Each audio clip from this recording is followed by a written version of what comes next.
Good morning. Our hand today is going to be Ace Jack. This is a 10 NL game. We're short-handed right now with 6 players. We have Under the Gun Limp, and then we have Villain 2 raises to 5. So Under the Gun is playing 43-12. I've got 68 hands on him. He does raise, and unfortunately, I just don't have a huge number of hands on him to judge, what his opening range is, even what his limping range is. He does seem to limp first in more than he raises first in, just across all positions. So I think here we're looking at what hands would he typically limp and which hands would he raise. So I'm going to say he probably would have raised Jacks plus. I think he probably would have raised Ace King, Ace Queen. I think Ace Jack suited, King Queen suited are kind of questionable. Maybe he limps, maybe he raises with them. I think I'm going to assume that he raises with him with 12%. I mean, 12% raises overall might suggest that he's going to play the Ace Jack King Queen that way. So I think this is this guy's limping range. The next guy raises to 5. That's actually a fairly big bet. But, I mean, that's kind of a bet that I would make too. So maybe that's a standard raise. We have 6 hands on him. These stats aren't going to be very good at all. Overall, we have 33% VPIP, 17% pre-flop raise. Basically, raise first in from the cutoff. This is like all we know. This is all we can go off of. So I'm going to look at this and say, okay, well, based on his... out of these 6 hands, it's entirely possible that he had cards. So I can't say that he's overly loose. Can't say he's overly tight either. So I'm just going to say, well, what kind of hands do people typically raise with? So I think this is 9%.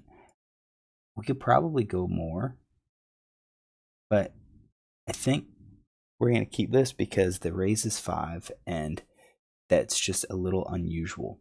I think oftentimes I see the pre-flop raises of 3, even if there's a limper or 2.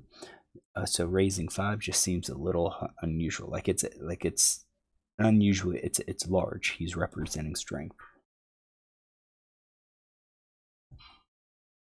Now it's on me. What do I do? Well, here I called, and I suspect I have an idea as to why I called.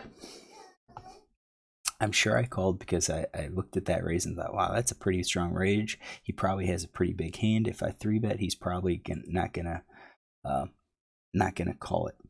The other reason I think is maybe if I 3-bet to 15,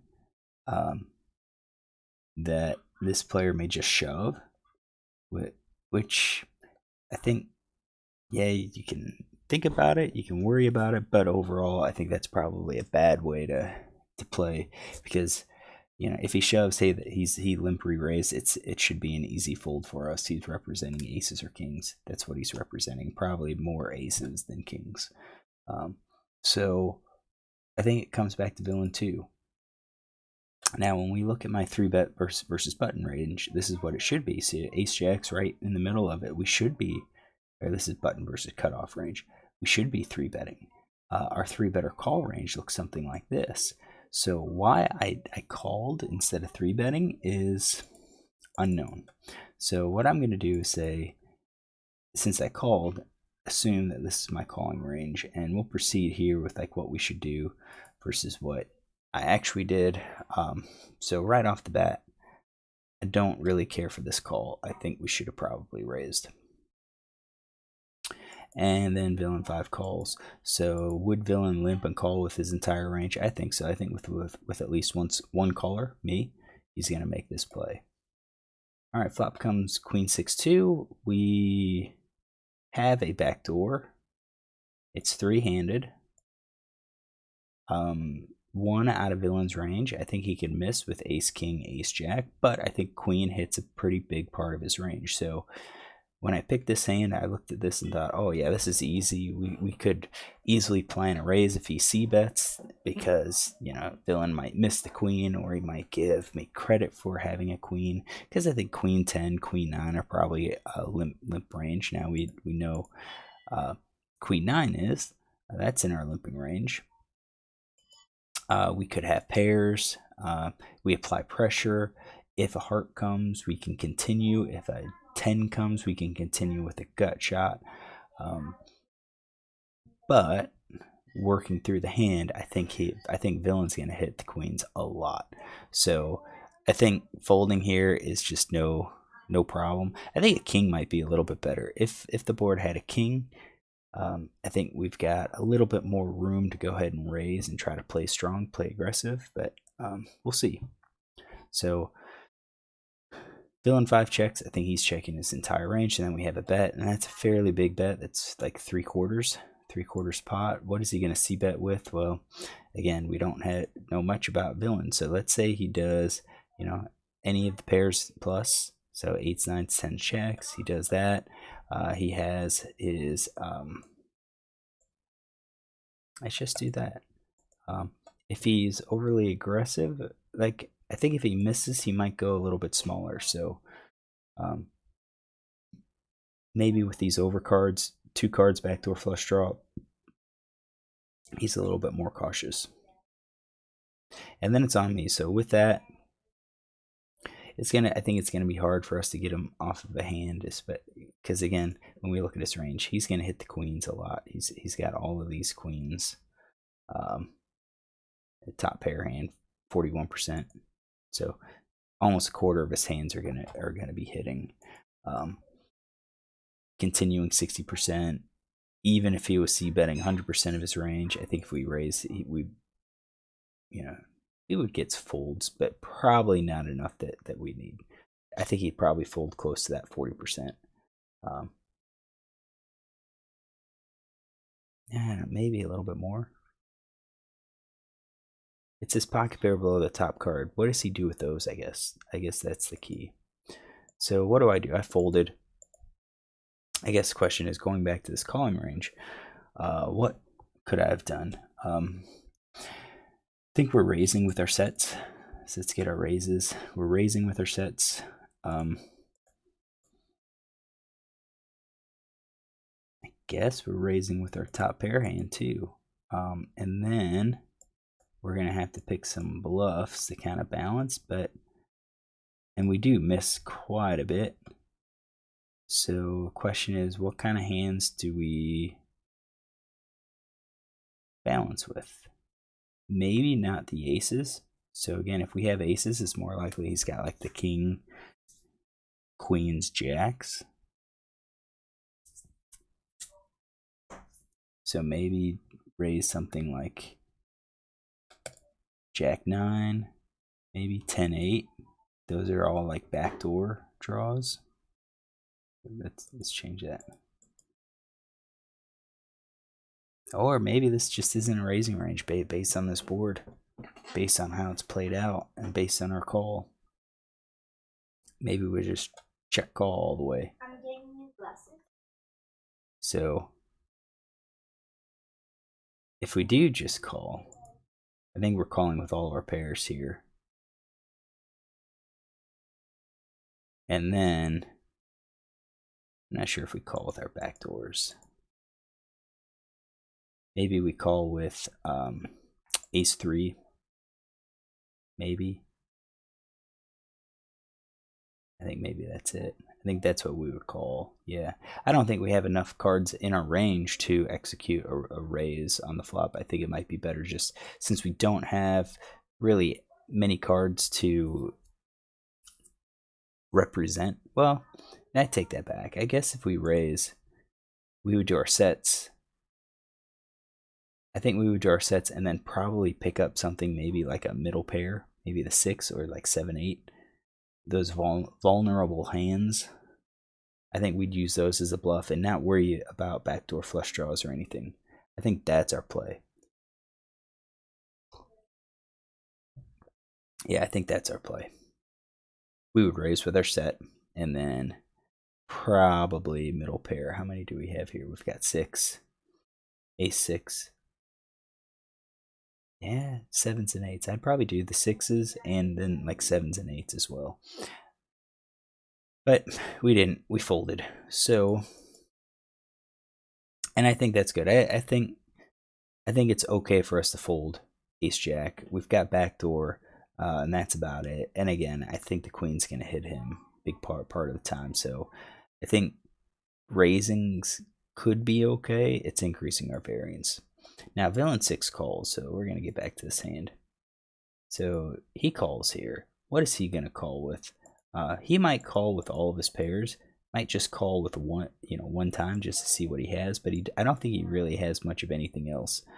3, 4, 5s. I think that's somewhat questionable.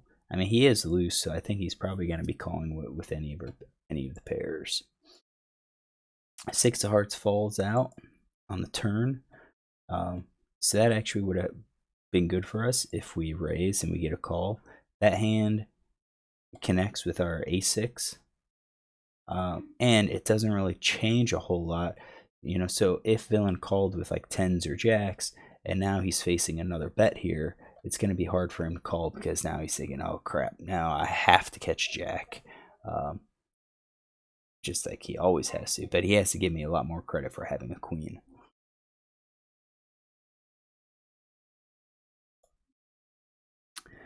First villain checks, villain 2 checks, so I'm not worried about this player. I think when he checks, he's probably checking everything. Now at this point, once this villain checks, yeah, there's a chance that he's checking a full house. There is a chance that he's checking an overpair and maybe even a top pair type hand.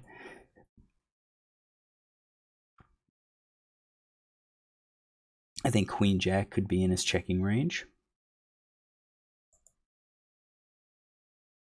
Well, I think King Queen probably continues betting, but he's got these pocket pair less than the top card. That's in his range, and we're not going to have all of his flush draws because I think he would have been raising those. I think Queen Jack. Let's just take those flush cards out. So I think that's his checking range. Rivers Jack Spades. Probably leans a little bit more for villain 2, since I think villain would be checking the Queen Jacks, would be checking like jacks, pair jacks too. So villain 5 bets now, and he bets about half pot. I think at this point he's betting to try to get paid, and I'm gonna probably say top pair plus, but I lean towards 2 pair.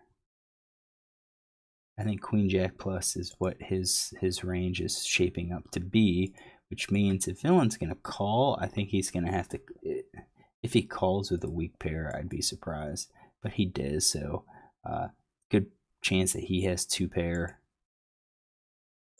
Weak pair maybe if he's trying to.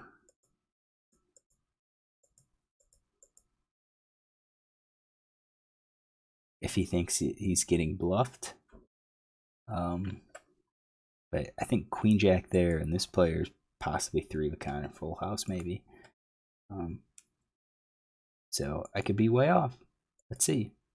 King Queen. Okay, so this villain kind of threw me off on the turn because I assumed with his top pair he would have been betting.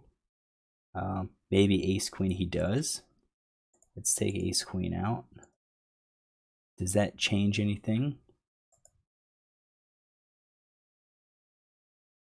No. So I think top pair now is in his range to call, and he would call. So, okay, I could see that. I could make that kind of makes sense. And then villains get the first one has 7/6, has 3 of a kind. That's definitely in his range. I had that there. So I think this is pretty good. We did a pretty decent job picking out the ranges, narrowing down the hands. We missed villain 2 because on the turn he didn't bet that, but top pair second kicker. Maybe he's worried that he's up against Ace Queen. So this was a situation with my Ace Jack hand. How would it have worked out had I raised? Just kind of as a bluff, mostly pure bluff. 6 improves our hand, gives us backdoor heart draw. We would definitely, depending on who called, I think if this player called, I don't think we would be able to bet the turn. I think it would make more sense than to check behind and hope that we hit our heart. If he folds and this player calls, then I think we fire again and hope to generate the fold. So I think it's player dependent on what we do after we make that raise. Should we have made that raise? I don't think so. I think folding was the right play. And actually, I think the mistake was not 3-betting pre-flop. All right, hopefully you enjoyed this hand. If you do, look tomorrow for another.